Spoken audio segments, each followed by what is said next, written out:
Assalamualaikum warahmatullahi wabarakatuh.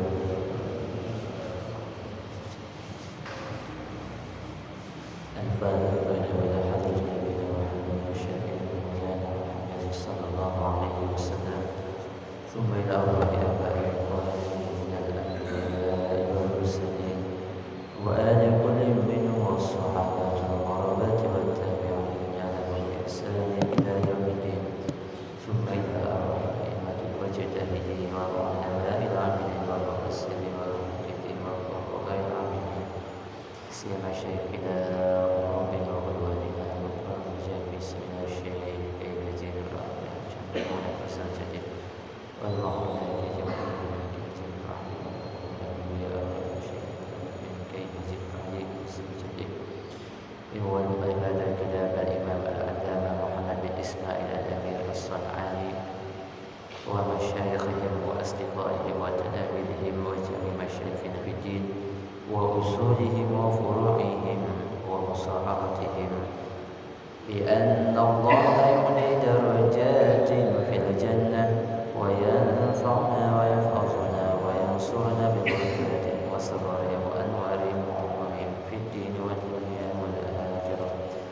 ثم إلى أرواح آبائنا وأمهاتنا وأجدادنا وجداتنا وأخواننا وأخواتنا وقراباتنا وجيراننا ومن ظلمنا أو أسأنا إليه ولجميع المسلمين والمسلمات والمؤمنين والمؤمنات بأن الله يتغشاهم بالرحمة والمغفرة ويسكنهم الجنة رحمة الله ورضوانه عليهم أجمعين آمين. الفاتحة. أعوذ بالله من الشيطان الرجيم. بسم الله الرحمن الرحيم. الحمد لله رب العالمين الرحمن الرحيم مالك يوم الدين إياك نعبد وإياك نستعين اهدنا الصراط المستقيم صراط الذين أنعمت عليهم غير المغضوب عليهم ولا الضالين آمين. يا رب بالمصطفى بلغ مقاصدنا واغفر لنا ما مضى يا واسع الكرم. يا رب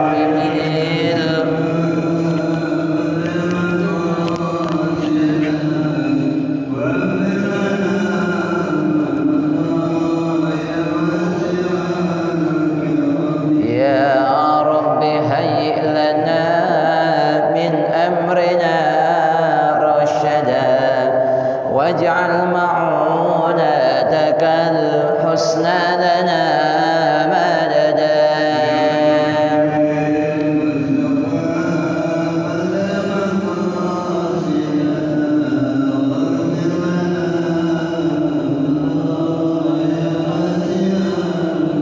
ولا تكلنا إلى تدبير أنفسنا فالنفس تعجز عن إصلاح ما فسد. يا رب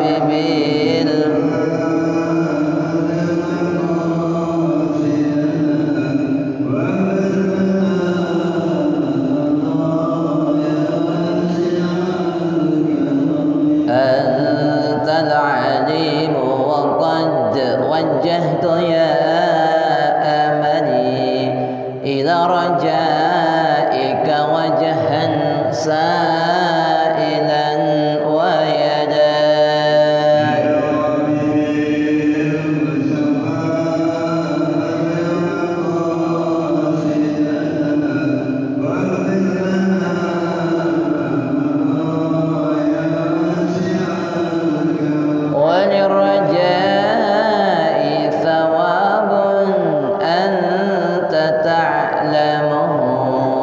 فاجعل ثوابي دوام الستر لي أبدا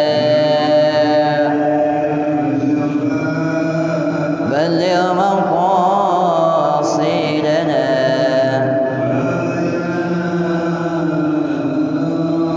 يا واسع الكرم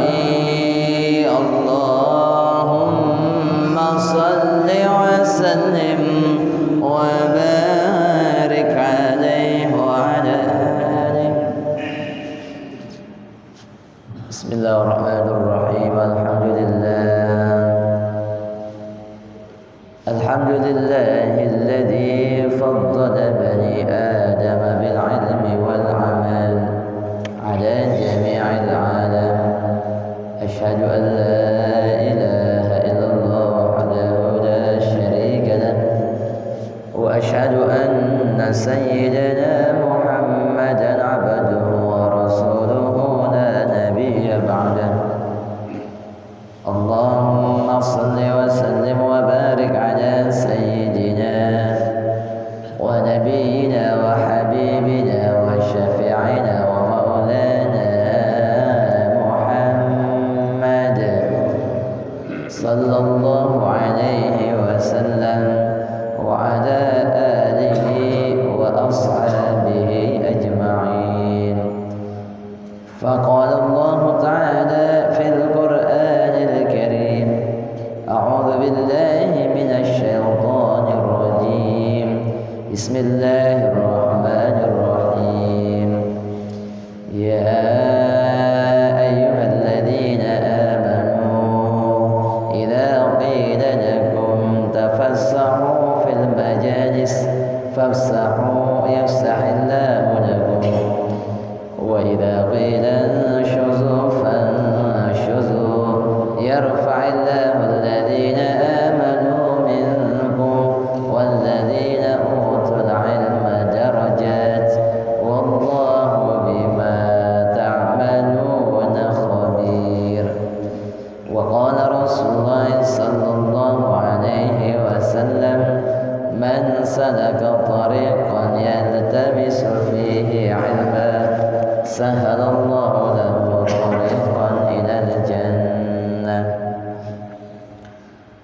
Al-Mukarramun wal Mukarramun, para guru, para muallimin, para sesepuh, para orang tua, para hujjaj, dan seluruh jamaah yang hadir, kaum bapak, kaum ibu, yang mudah-mudahan kita semua duduknya kita di tempat ini, di tempat yang mulia ini, mudah-mudahan kita semua mendapat limpahan dan cucuran rahmat, maghfirah, inayah, ridho serta keberkahan dari Allah Subhanahu wa taala. Amin ya rabbal alamin.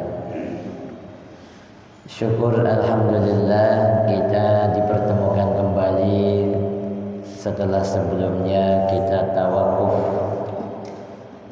dalam rangka menghadapi dan mengisi kegiatan-kegiatan secara khusus di bulan suci Ramadan. Mudah-mudahan seluruh amal ibadah kita yang kita kerjakan, baik sholat kita, puasa kita, zakat kita, sedekah kita, qiyamul lail kita, salat tarawih kita, maupun amalan soleh lainnya yang kita kerjakan selama di bulan suci Ramadan kemarin, mudah-mudahan semuanya diterima oleh Allah Subhanahu wa taala. Amin ya rabbal alamin. Dan pada kesempatan kali ini kita memulai rutinitas seperti biasanya.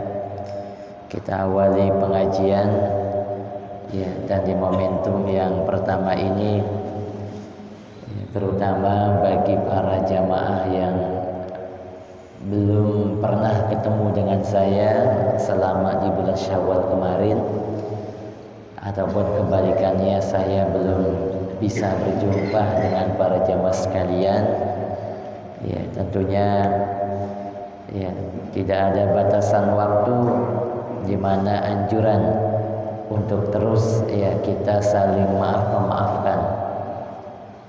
Pak Ustadz, ya ada kawan saya minta maaf ke saya, tapi saya nggak maafkan.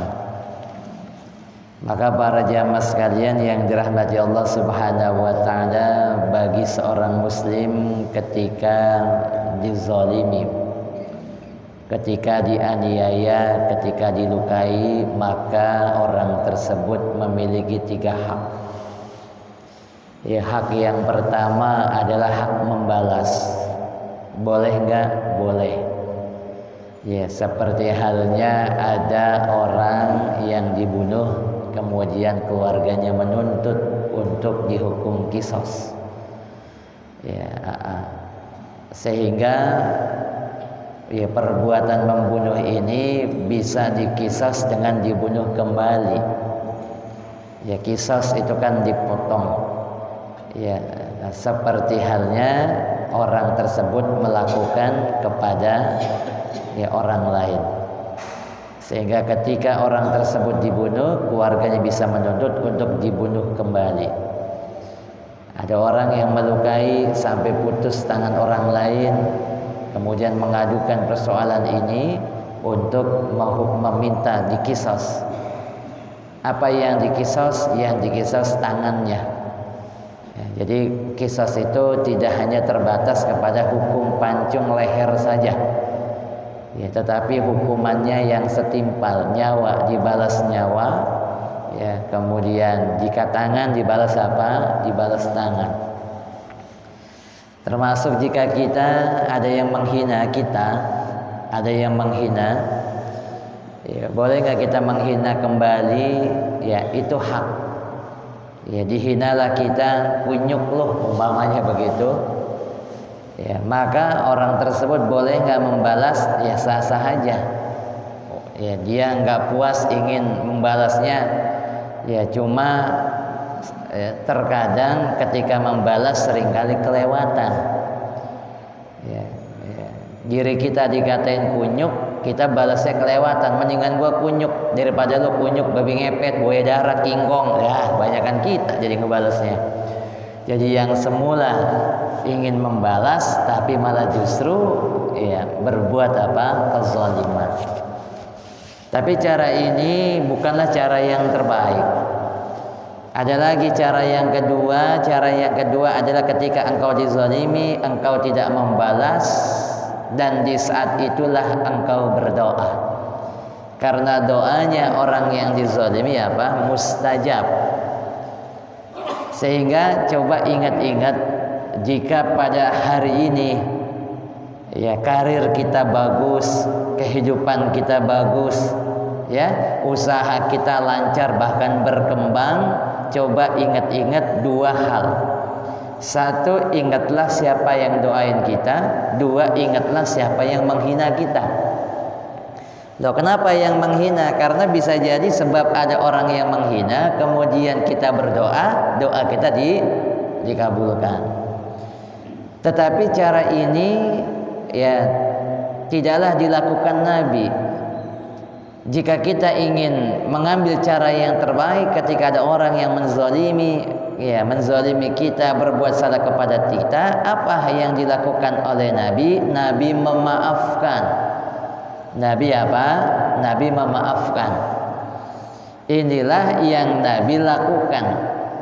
Seberapa banyaknya musuhnya Nabi, Nabi memaafkan. Itulah kemudian ya salah satu yang mendorong ya banyak musuh-musuhnya yang semula memusuhi Nabi kembali malah justru apa? Berbalik malah justru ya mendukung Nabi, ya bahkan berjuang bersama apa? Ya bersama Nabi. Dan dijelaskan di dalam Al-Qur'an, wal afina 'anil nas, salah satu ciri penghuni surga adalah orang yang mudah untuk memaafkan. Apa balasannya bagi orang yang memaafkan? Balasannya adalah surganya Allah Subhanahu wa taala. Sehingga kita punya kebiasaan memaafkan orang lain, mudah-mudahan Allah masukkan kita ke dalam syurganya Allah Subhanahu wa taala. Amin ya rabbal alamin. Jadi setelah selesai, seperti halnya kita kebiasaan, kita musafahah dan kita saling maaf, ya, memaafkan. Para jamaah sekalian, kita lanjut pengajian kita. Qala al-musannif rahimahullahu taala wa nafa'na bihi wa bi 'ulumihi fid darin amin. Wa an Abi Samhi, dan dari Abi Samh radhiyallahu anhu qala qala Rasulullah sallallahu alaihi wasallam, bersabda oleh Rasulullah sallallahu alaihi wasallam. Apa kata Nabi? Yughsalu min baulil jariyah, ya dicuci, ya disiram pakai air dari air kencing bayi perempuan. Wa yurashu, ya, sedangkan dipercikan min baulil gulam, bagi bayi laki-laki. Nah, terutama bagi yang punya bayi atau yang punya cucu, ya, ketika si bayi ini kencing dan kemudian kita hendak sholat, apakah bajunya harus diganti, ya, ataukah ya tidak? Apakah harus dicuci atau dipercikan? Bagi bayi perempuan harus apa?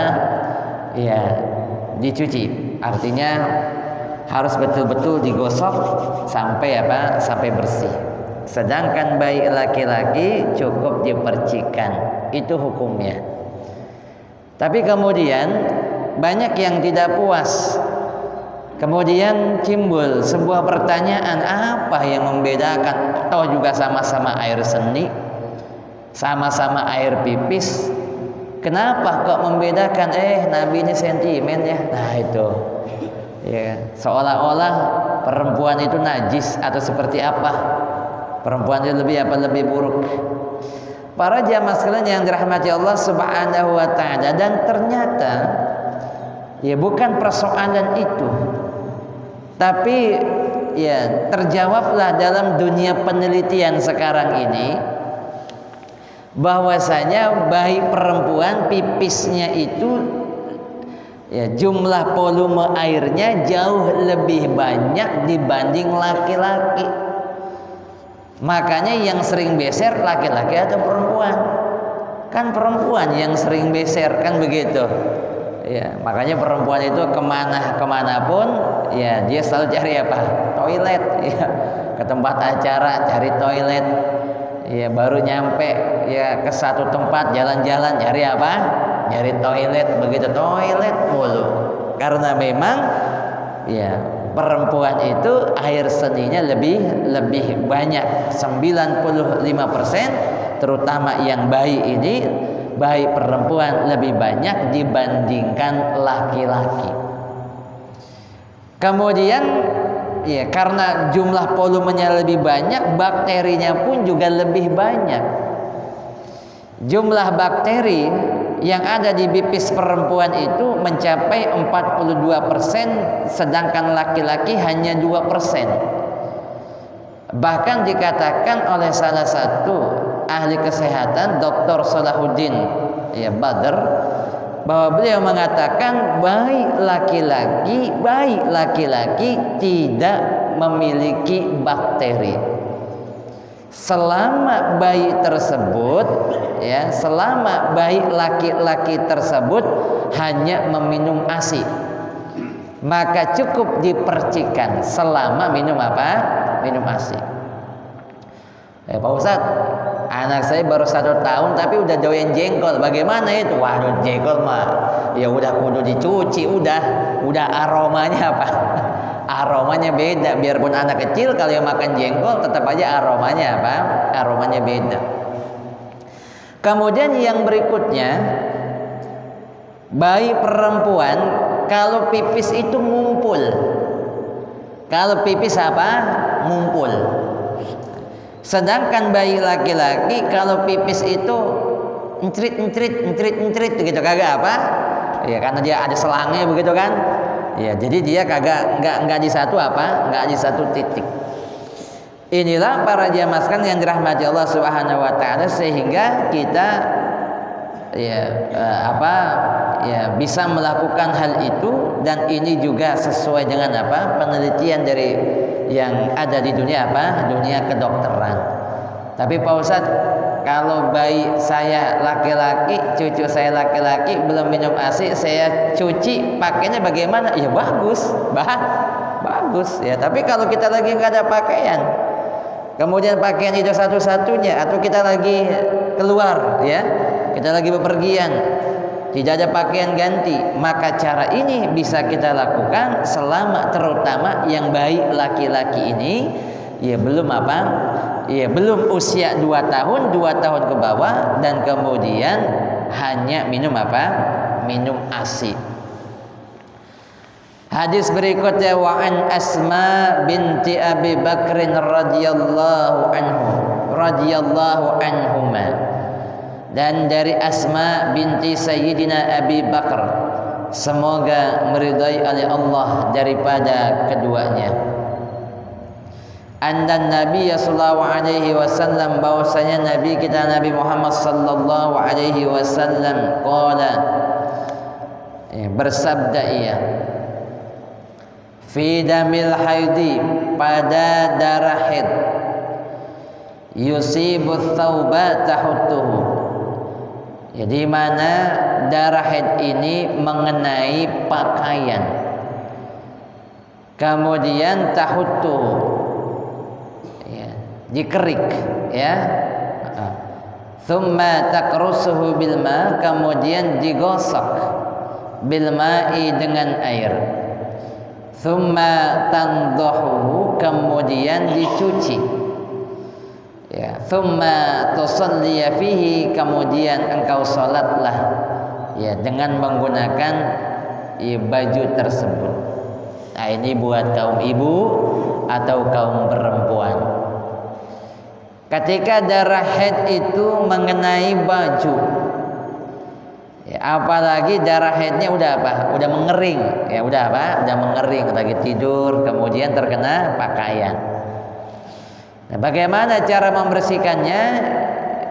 Yang bagus itu apa? Digosok, dikerik,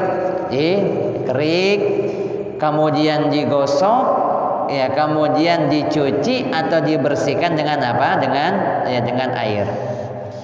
Ya, sehingga darah yang tadi menempel bisa dipastikan sudah apa? Sudah hilang. Ya, Pak Ustadz, saya udah bersihin, tapi rupanya nggak bersih-bersih, udah digosok pakai sikat. Maka dalam penjelasan di hadis berikutnya, wa an Abi Hurairah, dan dari Abi Hurairah radhiyallahu anhu, semoga meridai oleh Allah daripadanya, qala, berkata ia, qalat Khawlah, berkata oleh Khawlah, ya Rasulullah, wahai Rasulullah, bertanya oleh Khawlah, ya Rasulullah, fa illam yadhhab ad-dam, bagaimana kalau darah itu kagak mau hilang? Dikerik udah, digosok iya, dicuci pakai air apa udah? Apa kata Nabi? Nabi menjawab, yakfiki al-ma'u wa la yadurruki atharuhu, ya cukuplah dengan menggunakan air dan tidak ya berbahaya ya, atau berpengaruh terhadap apa? Bekasnya. Jadi ya kalau seandainya sudah dikerik, sudah digosok, sudah dicuci pakai apa? Ya pakai air, tetapi masih ada ya, maka ya hal itu tidak mengapa, kata Nabi kita Nabi Muhammad sallallahu alaihi wasallam. Lagi-lagi kemudian hal ini menjadi pertanyaan. Kenapa sih Pak Ustadz ini lagi-lagi perempuan? Ya, kenapa kok harus sampai begitu banget? Harus apa? Harus begitu banget. Ternyata para jamaah sekalian yang dirahmati Allah Subhanahu wa taala, bahwa dalam penelitian di dunia kedokteran ya, bahwasanya darah itu adalah sumber. Ya, darah itu adalah nutrisinya bakteri. Nutrisinya apa? Ya, nutrisinya bakteri. Apalagi hal ini di sekitar ya, hal yang sensitif bagi wanita yang harus bersih. Ya, harus apa? Ya, harus bersih. Nah, sehingga ini harus dibersihkan. Harus apa? Harus dibersihkan. Sebab jika tidak dibersihkan, maka akan memunculkan ya, problem yang baru, terutama kesehatan si wanita apa? Itu sendiri. Itu yang pertama. Kemudian yang kedua, ya, sekarang kan ini sudah ada pembalut, sudah ada apa? Sudah ada pembalut. Jadi kita mah pakai pembalut Pak Ustadz. Pakai apa? Pembalut. Apa iya pembalut itu pakai dikerik juga, pakai digosok juga? Iya, kan pembalut itu nggak kita pakai. Nah, para jamaah sekalian, dalam hal ini meskipun itu pembalut, tetapi ada adabnya, ada etikanya. Ya, ini yang nanti agar ya diteruskan, terutama kepada istri kita, terutama juga kepada anak perempuan kita, begitu juga kepada cucu perempuan kita. Sampaikan ke mereka, nak, ya kalau habis lagi head, ya kemudian pakai pembalutnya jangan langsung dibuang. Jangan langsung dibuang. Ya, bagaimana adabnya? Bagusnya bagaimana? Dibersihkan dulu, dicuci dulu sampai pembalutnya itu bersih, baru dibuang. Nah, ini kadang-kadang ada yang kagak belajar begitu, main buang-buang aja, buangnya di tong sampah atau sembarangan main buang-buang aja. Ya, kan nggak sedikit kadang orang buang sampah di tengah jalan, kan begitu, isinya apa? Isinya ada pembalut. Apa para jamaah sekalian, tadi sebagaimana saya katakan bahwa darah itu nutrisinya bakteri, sehingga ketika kita buang sampah apalagi ada darahnya, maka dikhawatirkan bisa menyebabkan penyakit bagi orang bagi orang lain. Itu yang pertama, bersihkan itu. Kemudian yang kedua, bahwa darah ini adalah nutrisinya setan, makanannya setan. Setan itu demen dengan apa? Dengan darah. Darah apa? Darah hewan atau darah manusia. Di antaranya adalah darah apa? Darah haid. Itulah kenapa jangan apa tuh? Iya, jangan main buang-buang begitu aja. Buang di tong sampahnya di dalam rumah berhari-hari, baru apa? Baru diangkut. Selama ada darah di situ, berarti kita mengundang datangnya apa? Iya, datangnya setan. Buang itu, ya buang. Tapi sebelum dibuang, bersihkan dulu sampai apa? Sampai bersih darahnya. Jadi begitu ya para jamaah sekalian, terutama kaum ya ibu, ya ini agar ya diperhatikan. Kemudian yang berikutnya, an Abi Hurairah an Rasulullah sallallahu alaihi wasallam, dari Rasulullah sallallahu alaihi wasallam annahu qala, ya bahwasanya Nabi bersabda. Apa kata Nabi? Laula an asyqa ala ummati la amartuhum bis-siwaki ma'a kulli wudu. Kalaulah tidak memberatkan atas umatku, niscaya aku perintahkan umatku bisiwaki, untuk bisiwak ma'a kulli wudu, setiap kali wudu. Para jamaah yang dirahmati Allah Subhanahu wa taala, dalam hadis ini anjuran, sangat-sangat dianjurkan seseorang untuk bersiwak. Ya, untuk apa? Bersiwak. Pertanyaannya adalah apa yang dimaksud dengan siwak? Dengan apa? Dengan siwak. Nah, ini kebetulan saya bawa ya. Seringkali orang memaknai bahwa kayu ini ya, ini namanya siwak. Ini namanya apa? Siwak. Mana sih yang dinamakan siwak? Yang dimaksud dalam siwak dalam hadis ini ya ini, kan begitu. Seringkali orang menganggap ini. Apakah salah? Apakah betul? Enggak salah, tapi juga kurang tepat. Kenapa saya katakan kurang tepat? Karena yang dimaksud oleh Nabi, ya, yang dimaksud oleh Nabi ya bahwa pengertian siwak di sini adalah isti'malu ya'udin au nahwihi, menggunakan kayu atau semacamnya atau yang lainnya fil asnan ya, untuk apa? Membersihkan gigi, untuk membersihkan apa? Gigi. Jadi ketika bicara siwak maka tidak terbatas hanya kayu ini saja. Kita gosok gigi di rumah pakai apa tuh?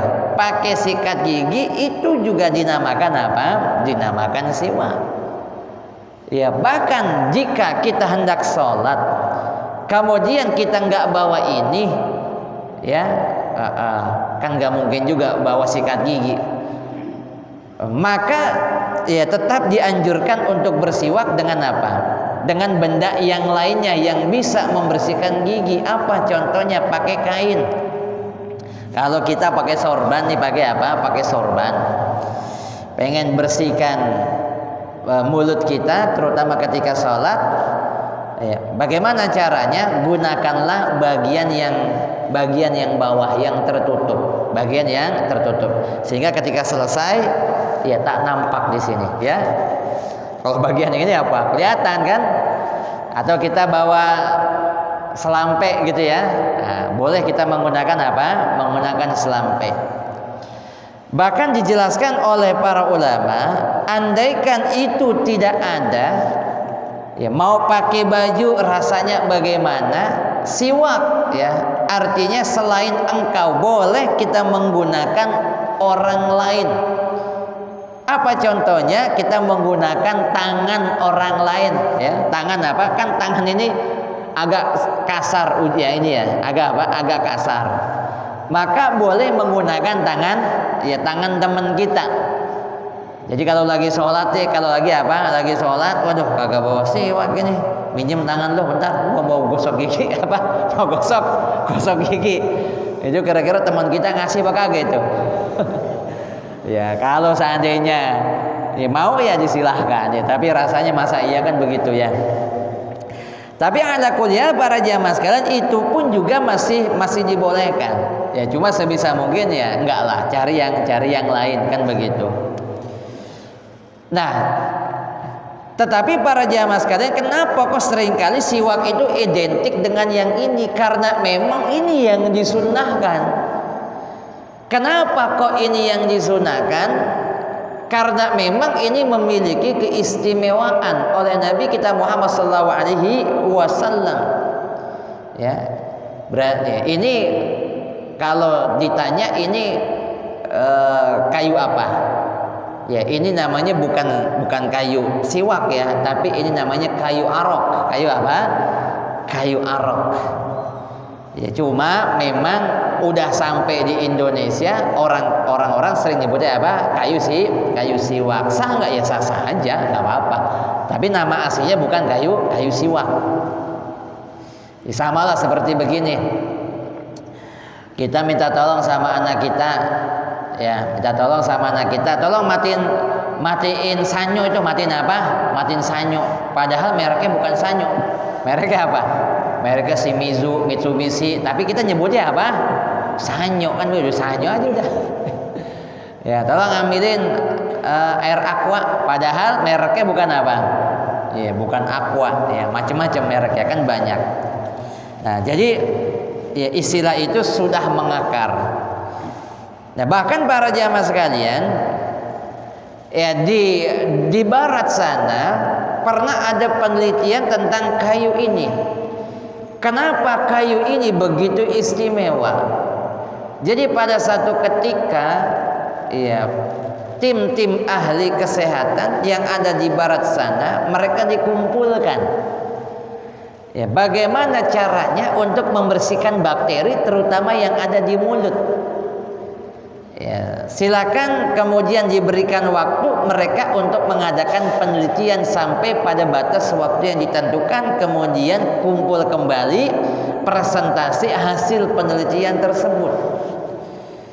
Sampai pada batas waktu yang ditentukan, berkumpul kembalilah mereka, kemudian menyampaikan hasil penelitiannya. Pakai ini, pakai ini, pakai ini.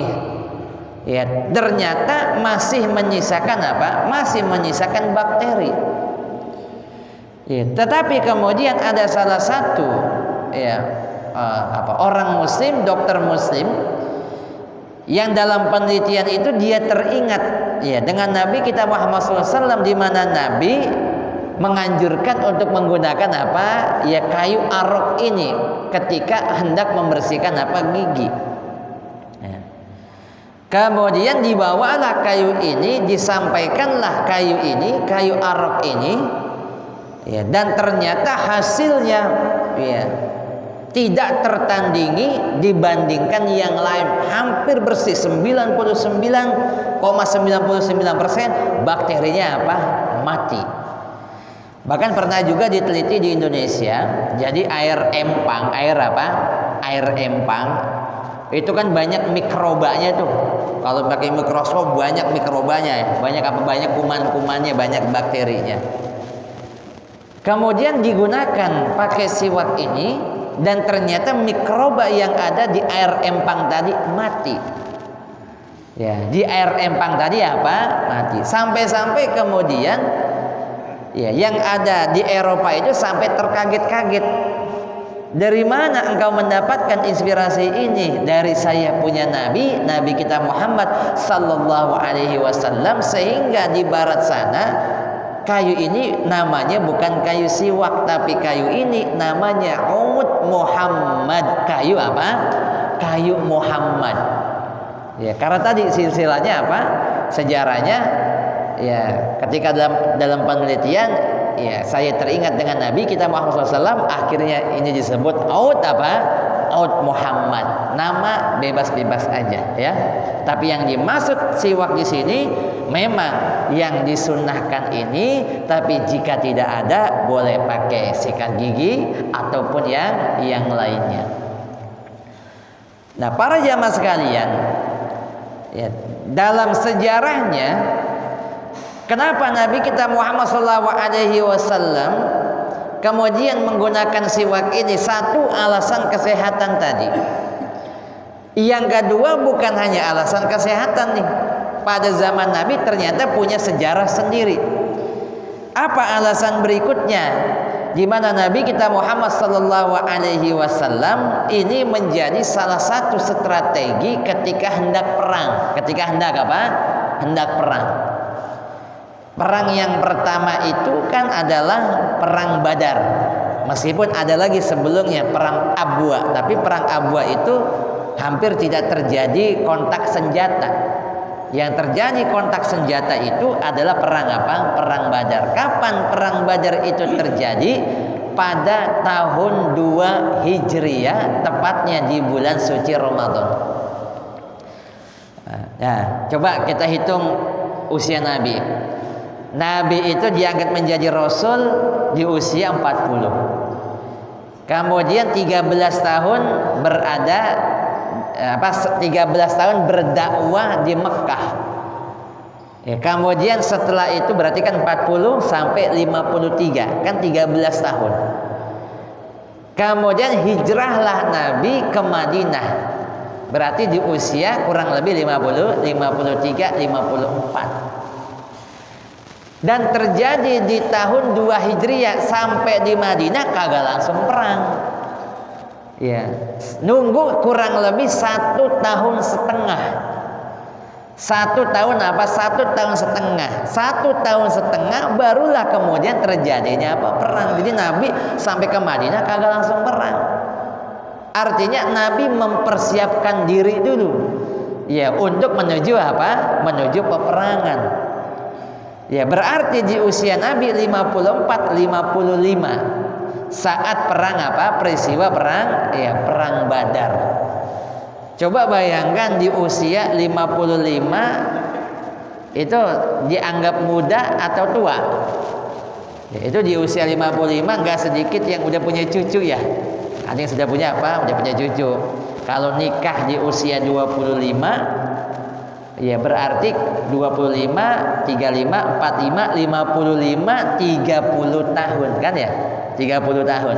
Artinya 30 tahun dari jenjang pernikahan. Kalau anaknya perempuan di usia 21, 22 sudah menikah, ya berarti si bapak ini sudah apa? Sudah punya cucu.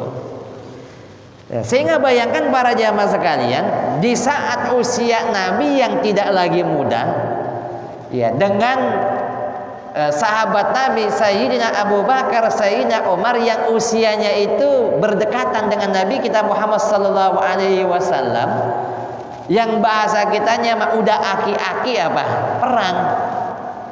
Ya, contoh umpamanya di dunia atlet, di dunia apa? Di dunia atlet itu pemain bola lah. Pemain bola kalau udah usia 30 dianggap tua enggak? Udah dianggap tua. 30 ke atas udah jarang ada yang mau ngambil udah. Ya kecuali ya pemain-pemain tertentu.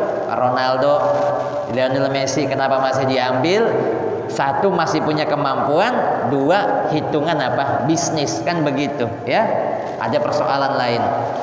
Tetapi dalam dunia olahraga itu jika sudah sampai usia 30 jarang yang masih dipakai lagi, apalagi usia 55 berangkat ke medan perang, dan itu adalah perang yang pertama.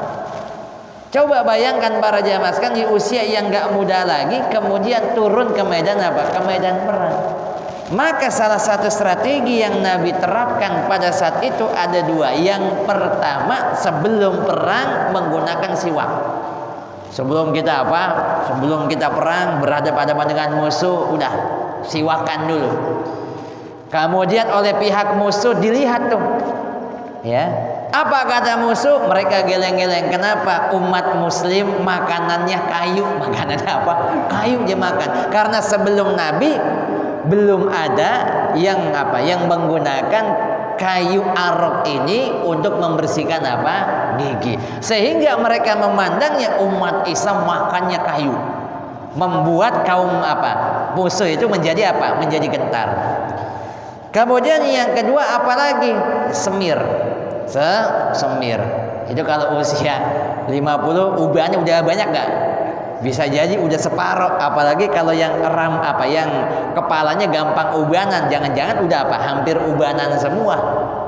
Begitu dipakai semir dari kejauhan oleh pihak musuh, ya apa tanggapan musuh? Masya Allah ya, umat muslim ya yang maju ke medan perang anak muda semua, padahal aki-aki. Padahal apa? Padahal aki-aki. Itu para jamaah sekalian dalam sejarahnya ya. Kemudian sekarang bagaimana cara menggunakan ini nih? Menggunakan kayu arok atau siwak. Terutama ini. Bagaimana nih cara menggunakan? Ada cara menggunakannya.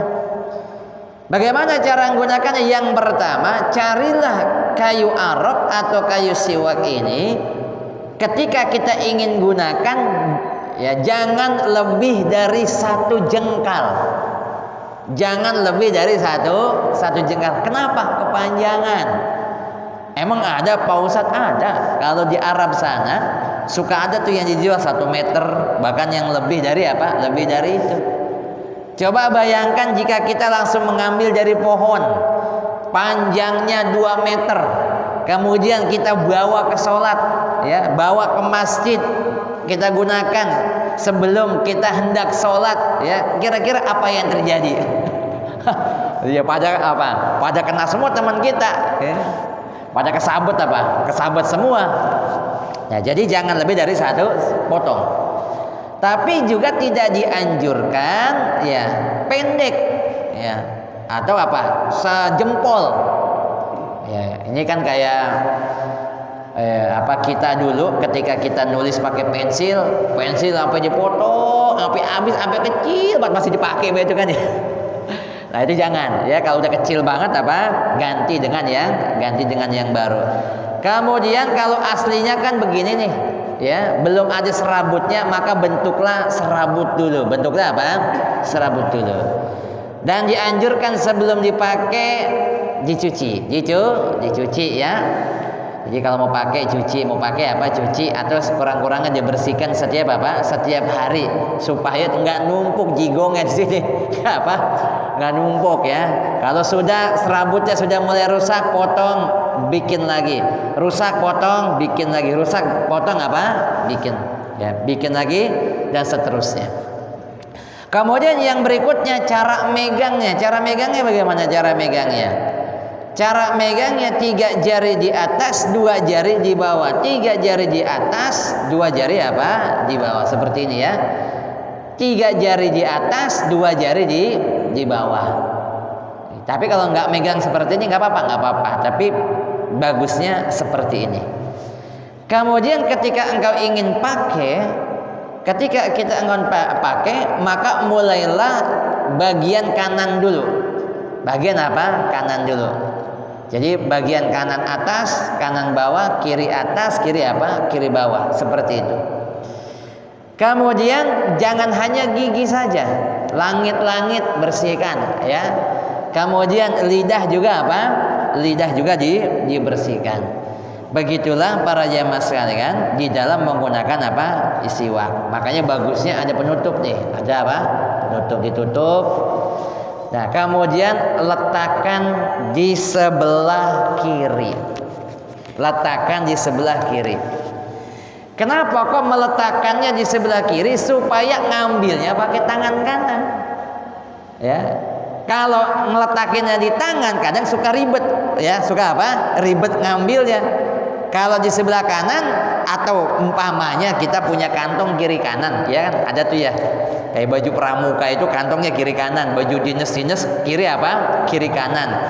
Kalau naruhnya di kanan, ngambilnya pakai tangan kanan ribet. Otomatis kalau di kanan ngambilnya pakai tangan kiri, padahal yang bagus ngambilnya pakai tangan pakai tangan. Makanya letakkanlah di sebelah kiri ya, supaya ngambilnya pakai tangan kanan. Wallahu a'lam ya bisawab para jamaah sekalian. Ya, ini pertemuan kita di pertama ini ya. Nanti kita akan lanjut lagi pada pertemuan-pertemuan berikutnya. Ya, sedikit demi sedikit kita bisa praktekkan. Sekurang-kurangnya kalau enggak ada kayu arok atau kayu siwak, ya sekurang-kurangnya kita dianjurkan untuk menggosok gigi seperti halnya anjuran dokter gitu ya. Anjuran dokter ya pagi sore, pagi sore. Mari para jamaah sekalian, ya kita tutup dengan pembacaan ya doa Al-Fatihah.